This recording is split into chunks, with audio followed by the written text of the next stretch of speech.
All remarks that will be made today are on the record, however. Will this also cause people to move? Now, it's very difficult to tell, but unfortunately, I cannot imagine how.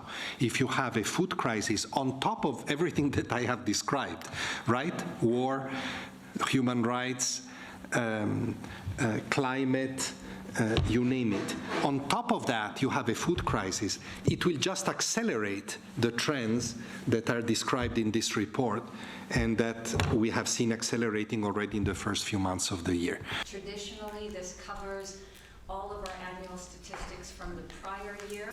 The impact, if this is not resolved quickly, will be pretty devastating. It is already, by the way, it's not something that will happen. It is already happening, especially in terms of prices. This is really what is happening now that is very devastating for poor countries. Now, unfortunately, taking us up and over the tragic milestone of 100. The projections are that things don't get better in Ukraine. Prices are going to go up. Food is going to be missing. So I would like to have your 89 million is the figure, correct, Tarek, in the report related to 21. But even without Ukraine, we were already on a very high figure, unfortunately higher than the previous year. And this trend has been going on now for several years. Certainly since I've taken this job, every year there has been a higher displacement figure than the year before.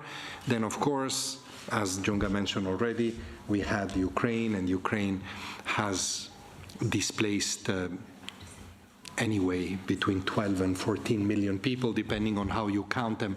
So the figure has exceeded 100 million. At the beginning of the war in Ukraine, can you see already a trend act on the offer of resettlement to third countries? And Ukraine generated a fairly extraordinary response from all point of view. But perhaps the most interesting part of this response has been that Europe, a continent in which many leaders have told me for 6.5 years since I am in this job. Remember, I came in the middle of the other influx. And they've told me it's full. We can't take anybody anymore. A boat of 40 poor souls arrives in Sicily, and then they are bickering on the phone on who takes how many, for how long. Who I believe is online.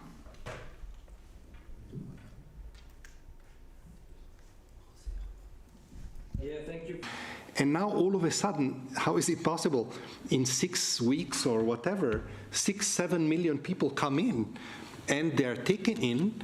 There's been problems. We know that there's been problems, but by and large, they've been taken in generously. They've been taken in effectively.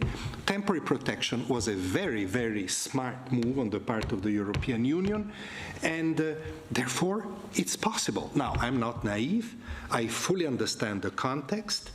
I fully understand that it may not be able to be like this always, but certainly it proves an important point, that responding to refugee influxes, to the arrival of desperate people at the shores or at the borders of rich countries is not unmanageable.